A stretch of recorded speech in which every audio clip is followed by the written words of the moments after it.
Dostlar büyüğümüze aeroportuyla aeroportun yanında 170 kvadrat bir etaj havuzayımız satıp koyulganken şunu gösterip ötemiz. Tashkentski variantda kurulgan. Girip gelebilecek fotomuz ullu bir dalan düşken 10 metre 4,5 metre olup. Fotoğraflarımız gipsakardan figura belli tuttu. Ak aboya tayaklasını tuttu.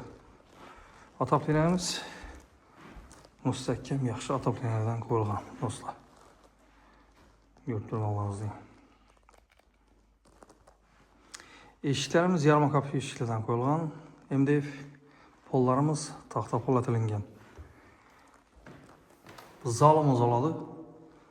Zalımızdan figura belli tilingen fotoğrafları, devorları akış paklefikten çıkıp tuttu. İkinci xanamız spalnimiz oladı. Spalnimizdan 4,5'a düşken spalnimiz.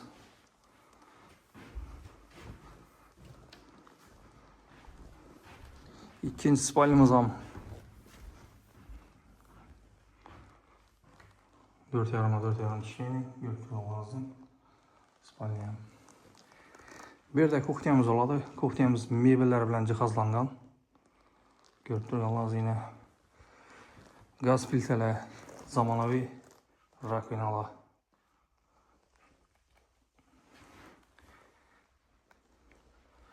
Rakvinalarım taza paket. Hem bir köp yaşalmam bile. Paşlı yaşalmam desem bu arada. Katyollarımız ekonomi için katyollardan koyulgan. San özelimiz hem da patalka kafiletilingen. Patologları polları bilen patologlarını tayar kıladığında doğru girip yaşayan dostlar. Varistollarım koyulgan rakvinaları çayımız başlı tayar halatta ataplayarlar. Demir ataplayarlardan özlerimiz müstehkem.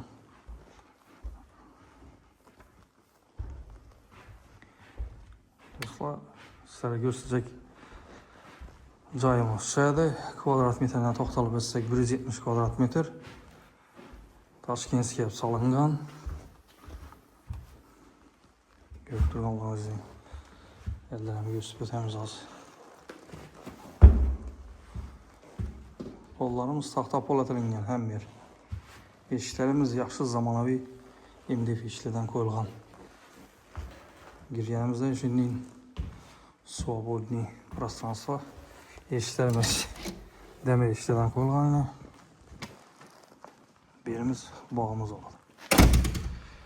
Elinde Tashkentski variantda salıngan. Kimde kim kızıkkan olsa dostlar ekranda da nömerlerini koyamız. Orası da senizde ek gelip geliştirilip belirledi. Hemen sağlık salamatlık dilimiz. Keyingi ülkede görüşünce de kalımız dostlar.